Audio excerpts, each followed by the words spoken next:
ধেমাজিত বানপানী হয়, নামনি অসমত বানপানী হয়।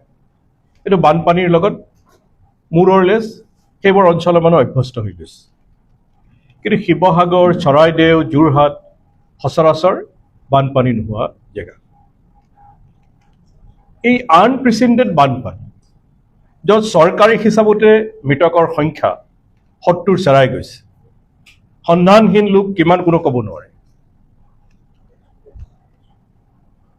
স্বয়ং মুখ্যমন্ত্ৰী ডাঙৰীয়াই কৈছে এটা নিৰ্দিষ্ট সংখ্যক মানুহক ৰিচ কৰিব পৰা নাই। ইমান ভয়াৱহ বানপানী হোৱা স্বত্তেও কেন্দ্ৰীয় চৰকাৰে ফিতাহী মাৰি থাকে। ইমানবাৰ প্ৰধানমন্ত্ৰী আহিলে, ইমানবাৰ কেন্দ্ৰীয় মন্ত্ৰীসকলে অসম ভিজিট কৰিলে, উত্তৰ পূৰ্বাঞ্চল ভিজিট কৰিলে, কিন্তু আজি 11 দিন পিছতো দেশৰ প্ৰধানমন্ত্ৰী ডাঙৰীয়াৰ যিদৰে তেখেতৰ মণিপুৰ যাবলৈ সময় নহ'ল, একেদৰে বান বিধ্বস্ত যোৰহাট, গোলাঘাট, চৰাইদেউ, শিৱসাগৰ আহিবলৈ সময় নহ'ল।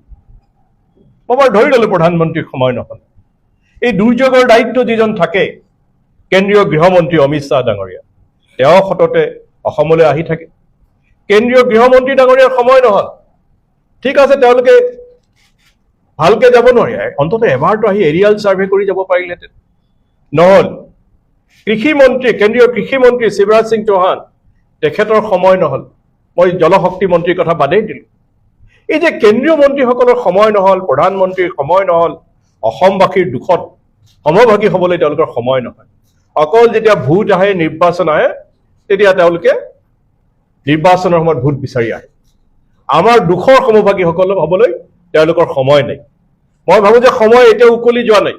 আমি কংগ্ৰেছ পাৰ্টীয়ে দাবী কৰোঁ যে অতি শীঘ্ৰে মাননীয় প্ৰধানমন্ত্ৰী আৰু মাননীয় গৃহমন্ত্ৰীয়ে অসম ভ্ৰমণ কৰি আমাৰ বান পৰিস্থিতিৰ বুজ ল'ব লাগে। কি ধৰণৰ ক্ষয় ক্ষতি হ'ল, কেন্দ্ৰীয় কৃষিমন্ত্ৰী আহি ক্ষয় ক্ষতিৰ বুজ ল'ব লাগে। আমাৰ প্ৰদেশ কংগ্ৰেছৰ সভাপতি গৌৰৱ গগৈ ডাঙৰীয়াই যোৱাকালি ইতিমধ্যে বিভিন্ন কথা কৈছে, কিন্তু স্বয়ং বিধানসভাত জলসম্পদ মন্ত্ৰী, বৰ্তমানৰ জলসম্পদ মন্ত্ৰী সুশান্ত বৰগোহাঁয়ে দিয়া তথ্য অনুসৰি ৰাজ্যৰ 4,800 কিলোমিটাৰ মথাউৰিৰ 3,000 কিলোমিটাৰ মথাউৰিৰে 4,800 কিলোমিটাৰ মথাউৰিৰ ভিতৰত 3 থাকে, তেনেহ'লে ভৱিষ্যতেও যেতিয়া আকৌ দুৰ্যোগ আহিব আমি কেনেকৈ মোকাবিলা কৰিম? ৰাজ্য চৰকাৰে আৰু কেন্দ্ৰীয় চৰকাৰে এই বিষয়টোত গুৰুত্ব দিয়া উচিত।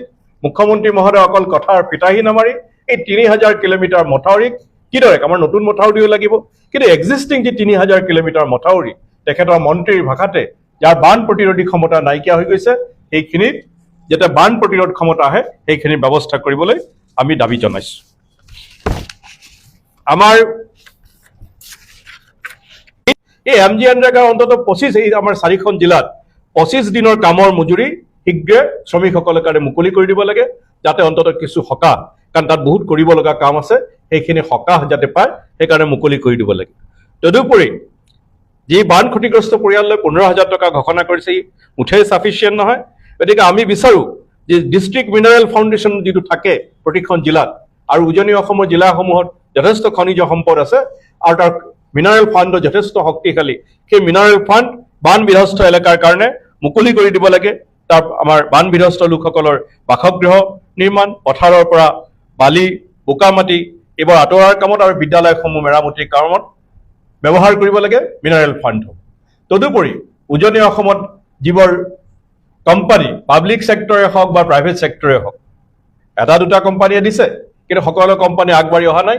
পাব্লিক ছেক্টৰ আৰু প্ৰাইভেট ছেক্টৰ ONGCকে ধৰি সকলোৱে বান সাহায্যৰ কাৰণে মুকলি মনেৰে আগবাঢ়ি আহিব লাগে, কাৰণ তেওঁলোকৰ CSR নিয়মে আছে, সেই CSRৰ ফাণ্ড তেওঁলোকে মুকলি কৰি দিব লাগে। আমি সেই দাবী জনাইছোঁ।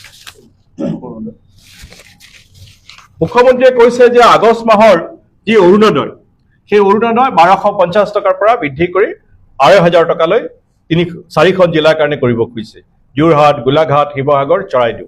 কিন্তু আমি সকলোৱে জানো যে অৰুণোদয় কিছু সংখ্যক লোকেহে পায়, সকলো মহিলাই নাপায়।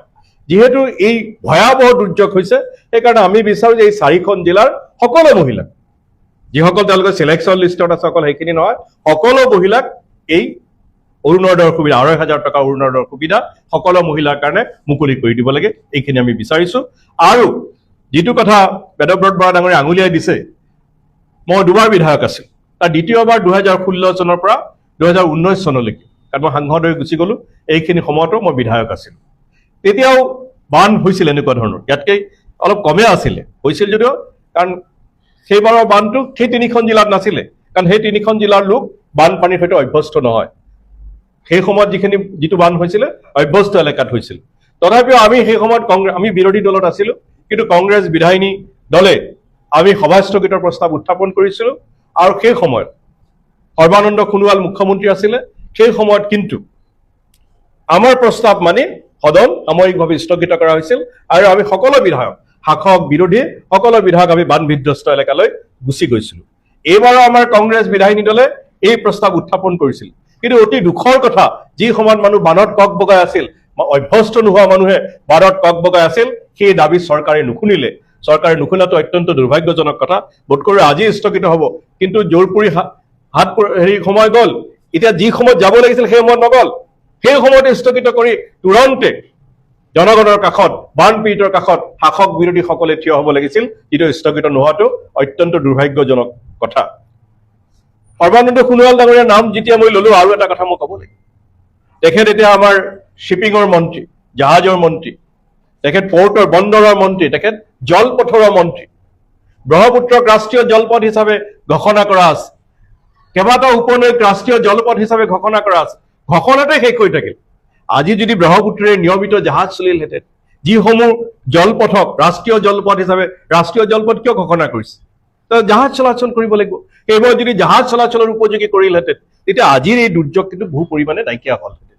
কিন্তু নামত ৰাষ্ট্ৰীয় জলপথ হৈ আছে, তাত জাহাজ ধৰাৰ কথা আজিকালি নিয়মীয়াকে বহু উপনৈ এনেকুৱা আছে যে বাৰিষাৰ কথা বেলেগ, অন্য সময়ত তাত ভালকে নাও নচলে। গতিকে ডাঙৰ দপ্তৰ লৈ আছে সৰ্বানন্দ সোণোৱাল ডাঙৰীয়াই, কিন্তু কাৰ্যক্ষেত্ৰত জলপথৰ যি কাম কৰিব লাগিছিল, সেই কাম ভাৰতৰ অন্য ঠাইত কৰিব পাৰে, কিন্তু অসমত সেই কাম তেখেতে নকৰাৰ কাৰণে আজি এই ধৰণৰ অৱস্থাৰ সৃষ্টি হৈছে। গতিকে মই সৰ্বানন্দ সোণোৱাল ডাঙৰীয়াক অনুৰোধ জনাইছো, তেখেতৰ হাতত যি গুৰুত্বপূৰ্ণ জলপথৰ দপ্তৰ আছে, সেয়া অসমৰ স্বাৰ্থত ব্যৱহাৰ কৰক। আৰু আমি লগতে আৰু এটা, এইটো আমি আমাৰ দাবী পুনৰ দোহাৰিছো যে অসমৰ বানক ৰাষ্ট্ৰীয় দুৰ্যোগ হিচাপে ঘোষণা কৰিব লাগে। এই দাবী আমাৰ পূৰ্বতো আছিল। আমাৰ যেতিয়া তৰুণ গগৈ ডাঙৰীয়া, বহুতে এই কথা ক'ব খোজে তোমালোকৰ দিনত কিয় কৰা নাই, সেইটো বেলেগ কথা, কিন্তু তৰুণ গগৈ ডাঙৰীয়া মুখ্যমন্ত্ৰী থাকোঁতে তেখেতে অসমৰ মুখ্যমন্ত্ৰী হিচাপে বাৰম্বাৰ এই দাবী দোহাৰিছে, একেবাৰে অন্তিম কাৰ্যকাললৈকে এই দাবী দোহাৰি গৈছে।